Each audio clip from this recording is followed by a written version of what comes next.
और देहरादून से बड़ी खबर, ऋषिकेश में बीच सड़क पर सुरेंद्र सिंह नेगी नाम के युवक के साथ मारपीट हुई है और इस मामले में मंत्री प्रेमचंद अग्रवाल पर केस दर्ज हो चुका है।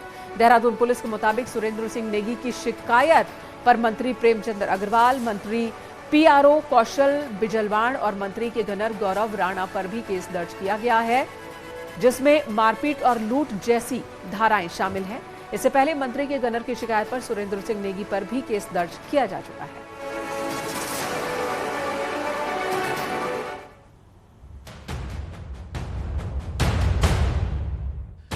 ऋषिकेश में बीच सड़क पर सड़क छाप लड़ाई झगड़ा करना, मारपीट करना मंत्री प्रेमचंद अग्रवाल को खासा भारी पड़ रहा है।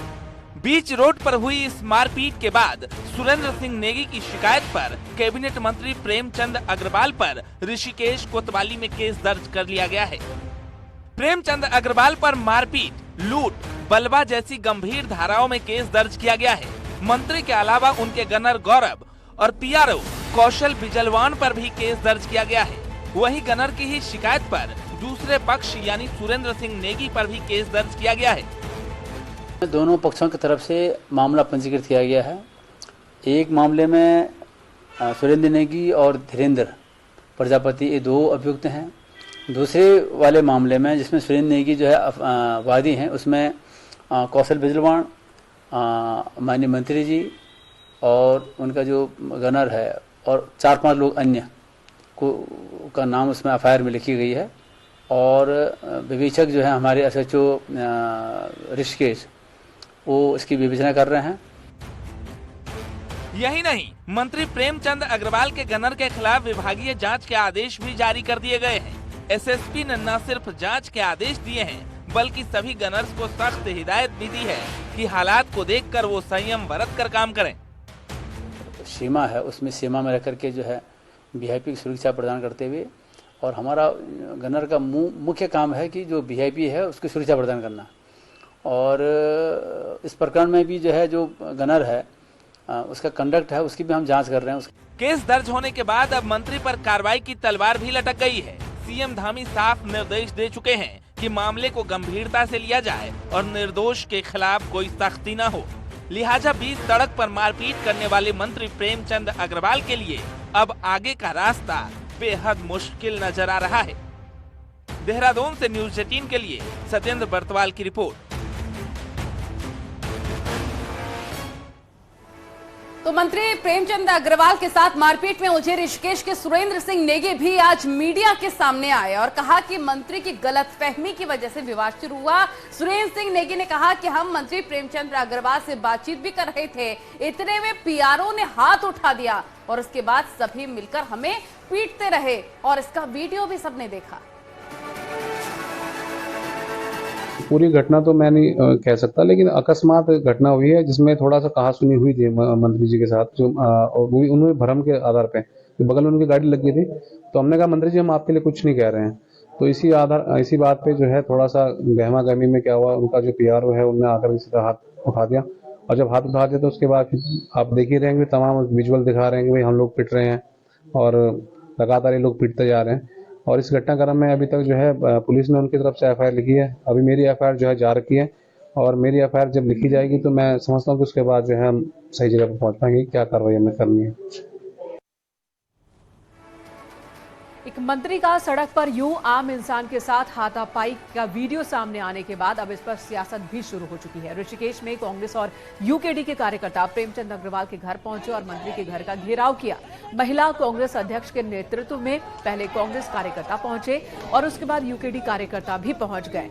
मंत्री के घर के आगे उन्होंने प्रदर्शन किया और कुछ लोग तो गेट पर चढ़कर प्रदर्शन करने लगे। पुलिस ने काफी मशक्कत के बाद इन सभी प्रदर्शनकारियों को वहां से हटाया। प्रदर्शन कर रहे कांग्रेस और यूकेडी कार्यकर्ताओं ने वहां मंत्री प्रेमचंद का पुतला भी जलाया और खूब हंगामा किया। प्रदर्शनकारियों की मांग है कि तुरंत ही प्रेमचंद अग्रवाल को मंत्री पद से इस्तीफा दे देना चाहिए या फिर उन्हें बर्खास्त कर दिया जाना चाहिए। मंत्री की गिरफ्तारी की भी ये मांग कर रहे हैं।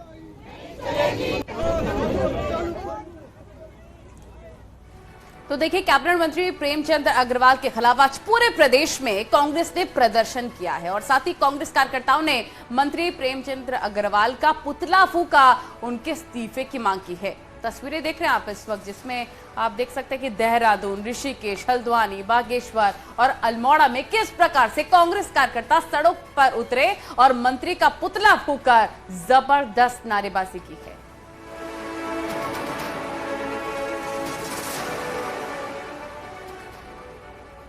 ऋषिकेश में मंगलवार को सड़क पर मारपीट की एक घटना हुई, जिस पर कैबिनेट मंत्री प्रेमचंद अग्रवाल बिल्कुल चुप हैं। वहीं इस घटना से बीजेपी का राष्ट्रीय नेतृत्व बहुत ही नाराज बताया जा रहा है।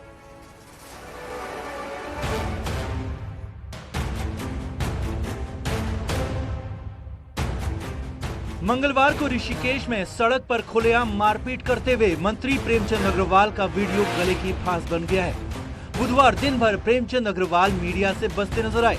सचिवालय में मंत्री प्रेमचंद अग्रवाल कैबिनेट मीटिंग में तो आए, पर उस गेट से नहीं आए जहां से मुख्यमंत्री और बाकी मंत्री आए।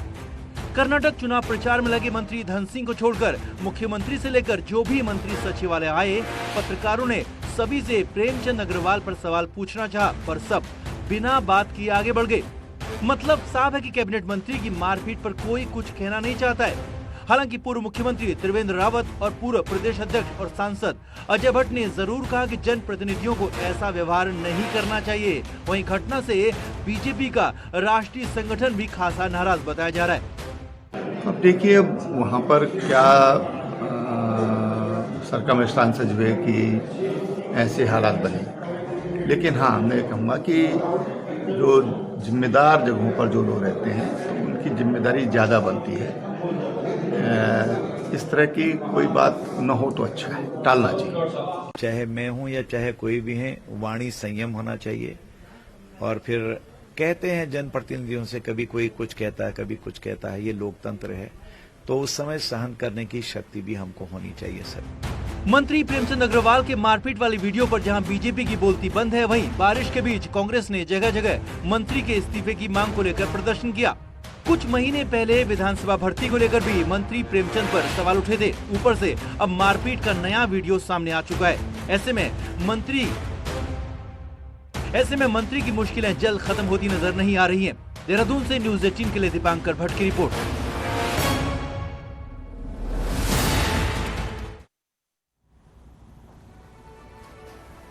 और देहरादून में आज धामी कैबिनेट की मीटिंग हुई, जिसमें कई बड़े फैसले लिए गए। सबसे पहले मंत्री चंदन रामदास को श्रद्धांजलि दी गई। कैबिनेट की बैठक में सेतु आयोग को मंजूरी दी गई। केंद्र में नीति आयोग की तर्ज पर सेतु आयोग बनेगा और नीति आयोग ही सेतु आयोग को आर्थिक मदद करेगा। हर साल केंद्रीय नीति आयोग से 2 करोड़ रुपए मिलेंगे। मुख्यमंत्री इसके अध्यक्ष होंगे। साथ ही सेतु आयोग में 4 सलाहकार भी होंगे। राज्य में पॉलिसी के लिए सेतु आयोग थिंक टैंक का काम करेगा। बैठक में फैसला लिया गया है कि पिरूल कलेक्शन पर भी 2 रुपए बढ़ाकर 3 रुपए प्रति किलो किया जाएगा। 5 साल के लिए उत्तराखंड चारा नीति बनाई गई है, जिसके लिए 66 करोड़ का बजट रखा गया है।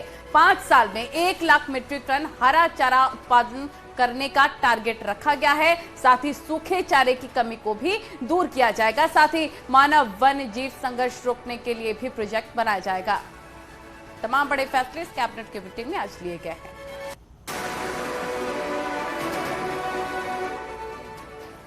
और इसी बीच जो बड़ी खबर आई कि उत्तराखंड में कानून व्यवस्था को लेकर एक बड़ा फैसला जल्द ही लिया जा सकता है। राज्य में बड़े शहरों में कमिश्नरेट व्यवस्था लागू की जा सकती है, जिसकी तैयारी चल रही है। सूत्रों के मुताबिक प्रदेश में जल्द ही लागू हो सकता है police commissionerate system. CM Pushkar Singh Dhami इस पर फैसला लेने वाले हैं। कानून व्यवस्था के मुद्दे पर धामी सरकार गंभीर है और इसलिए उत्तराखंड में भी पुलिस कमिश्नरेट सिस्टम लागू करने की तैयारी है। राज्य में देहरादून, हरिद्वार, हल्द्वानी और रुद्रपुर जैसे बड़े शहर हैं, जो जल्द ही सरकार की ओर से पहले फेज में कुछ शहरों में पुलिस कमिश्नरेट सिस्टम लागू हो सकता है। उन शहरों की लिस्ट में नाम है हल्द्वानी का, साथ ही देहरादून का।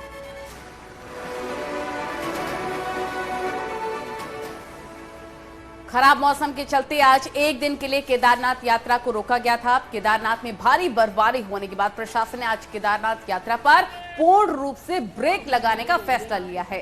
तीर्थ यात्रियों को गौरीकुंड और सोनप्रयाग, श्रीनगर, ऋषिकेश में भी तीर्थ यात्रियों को रोका गया है। सरकार ने भी यात्रियों को सुरक्षित जगहों पर रुकने की अपील की और सभी यात्री सुरक्षित स्थानों और यात्रा पड़ावों में जहां हैं वहीं बने रहें और केदारनाथ धाम की ओर ना जाएं, ये अपील भी की गई है।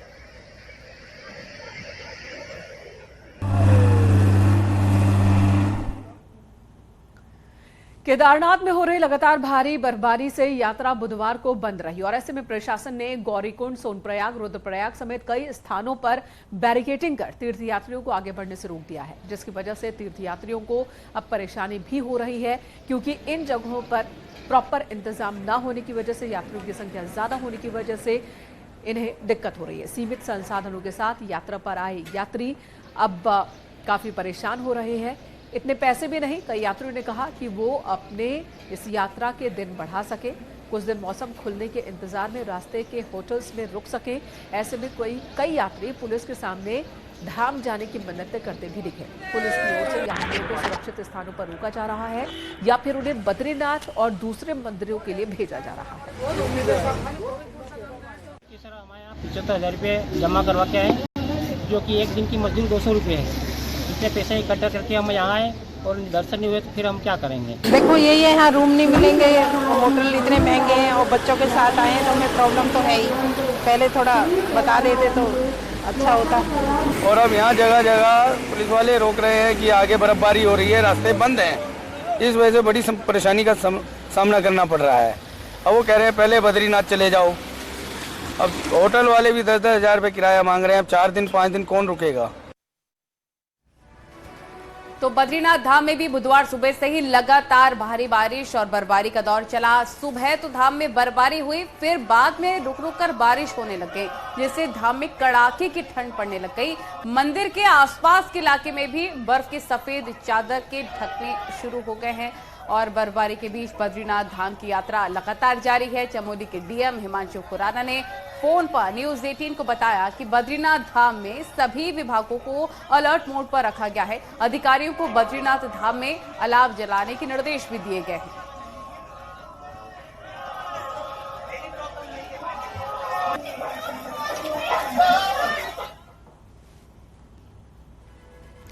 पर्यटन मंत्री सतपाल महाराज उत्तराखंड लौट आए हैं। अब केदारनाथ का हाल जानने भी जाएंगे। यात्रा में मौसम से बेहाल हैं लोग। केदारनाथ में यात्रा तक रोकनी पड़ी। वहीं यात्रा के सवाल पर मंत्री जी का कहना है कि मौसम खराब हो तो मंत्री क्या कर सकता है।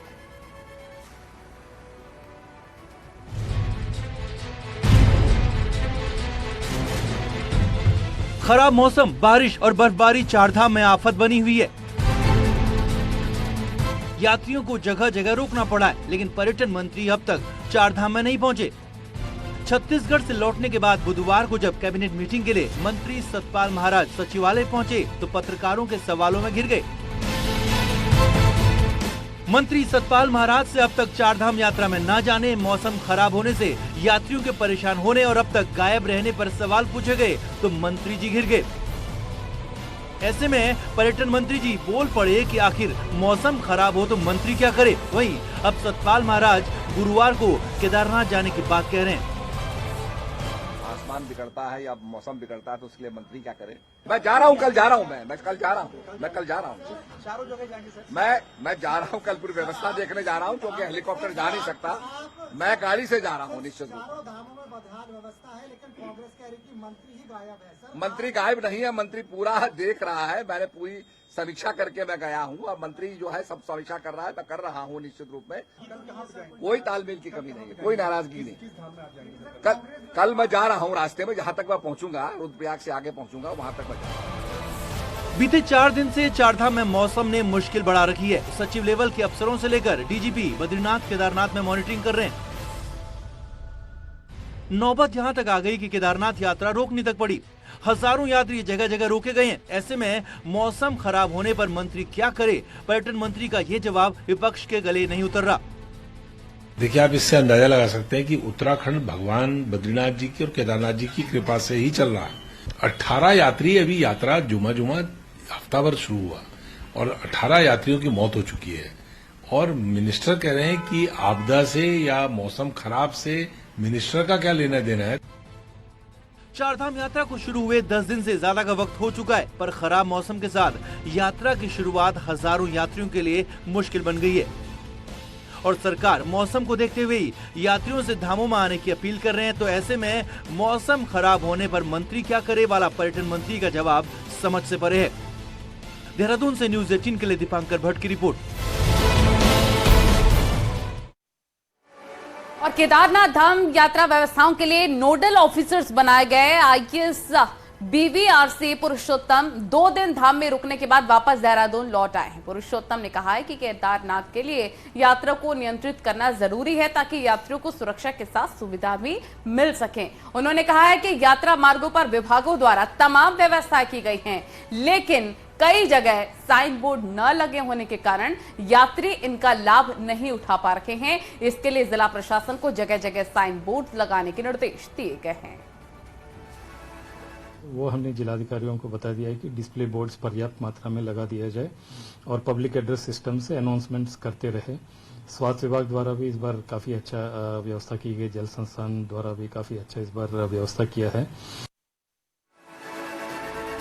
उधर बागेश्वर में पुलिस कस्टडी से मंगलवार को एक कैदी पर फरार हो गया। कैदी को मेडिकल के लिए जिला अस्पताल लाया गया था, तभी एक सिपाही को चकमा देकर वो भाग गया। आज कैदी के फरार होने का वीडियो भी सामने आया, जिसमें साफ दिख रहा है कि कैदी नंगे पैर ही तेजी से भाग रहा है और बस भागता ही जा रहा है। 24 घंटे बाद भी पुलिस इसका पता अभी तक नहीं लगा पाई है। मामले में पुलिस कुछ भी कहने से बच रही है।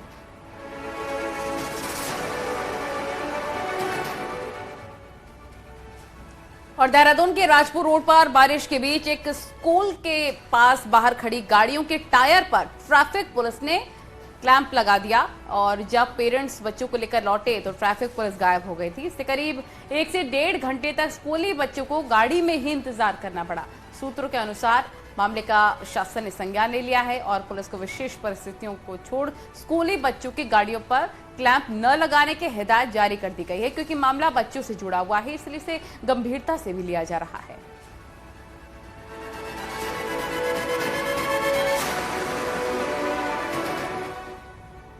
लैंसडाउन के रिखड़ीखाल इलाके में 2 लोगों का शिकार कर चुके बाघों में से एक बाघ को तो पकड़ा जा चुका है। बावजूद इसके इलाके में दहशत है।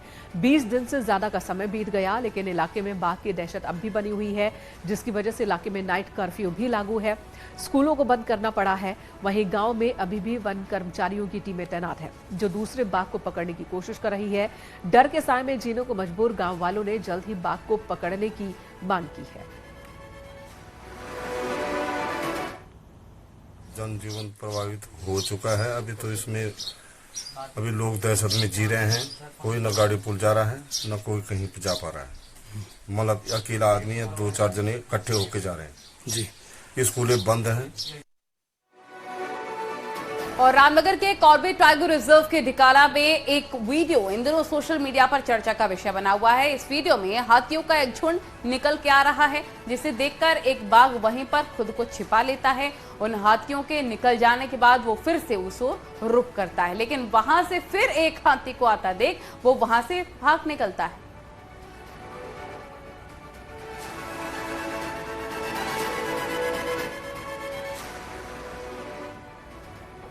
चमोली के नन्दा देवी बायोस्फीयर रिजर्व में एक स्नो लेपर्ड का नया वीडियो सामने आया। हिमालय में अल्पाइन पारिस्थितिकी तंत्र की ये प्रमुख प्रजाति है। इस स्नो लेपर्ड को पहाड़ों का भूत भी कहा जाता है। उत्तराखंड फॉरेस्ट रिसर्च इंस्टीट्यूट ने इस वीडियो को शेयर किया।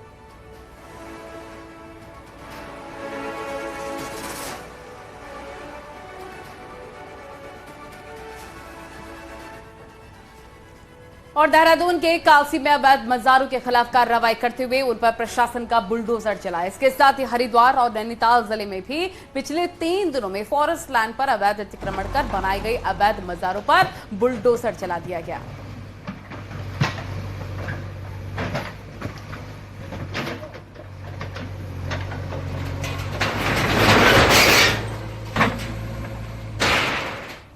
पिथौरागढ़ का मस्तक कहा जाने वाला चंडाक बेशकीमती है। इस जगह पर बेपनाह खूबसूरती है।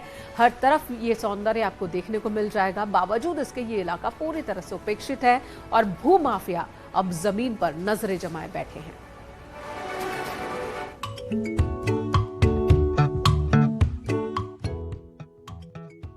पिथौरागढ़ शहर के ठीक ऊपर लेप्रोसी मिशन का ये परिसर हर किसी को अपनी ओर खींचता है। देवदारों के पेड़ों से पटा करीब 4000 नाली का ये इलाका शहर का ऑक्सीजन टैंक भी कहा जाता है। कभी इस इलाके को हर्बल गार्डन तो कभी ट्यूलिप गार्डन बनाने का दावा किया गया, लेकिन सालों बाद भी ये सभी दावे हवा हवाई ही निकले। एक दशक पहले अरबों की इस जमीन पर भूमाफियाओं की नजर पड़ी थी। लेप्रोसी मिशन की मिलीभगत से इसकी साजिश भी रची गई, लेकिन लोगों के भारी विरोध के चलते ही ये इलाका बच गया। वहाँ पर कभी सरकार कहती है कि हर्बल गार्डन बनाएंगे, कभी कहती है कि ट्यूलिप गार्डन बनाएंगे, लेकिन उस जमीन को भूमाफिया अभी भी खुर्द-बुर्द करने में लगा है, लेकिन सरकार का ध्यान उस तरफ नहीं है। हमारी मांग है कि उस महत्वपूर्ण जगह को, उस ऐतिहासिक धरोहर को सजोए रखने के लिए वहाँ पर कुछ न कुछ इंस्टीट्यूशन खुलना चाहिए। इसी परिसर के भीतर एक दौर में कुष्ठ रोगियों का इलाज भी हुआ करता था।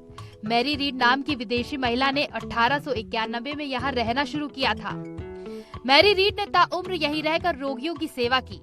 आज भी उनकी कब्र इसी परिसर में मौजूद है, लेकिन यहाँ मौजूद ऐतिहासिक इमारतें पूरी तरह खंडहर में तब्दील हो गई हैं।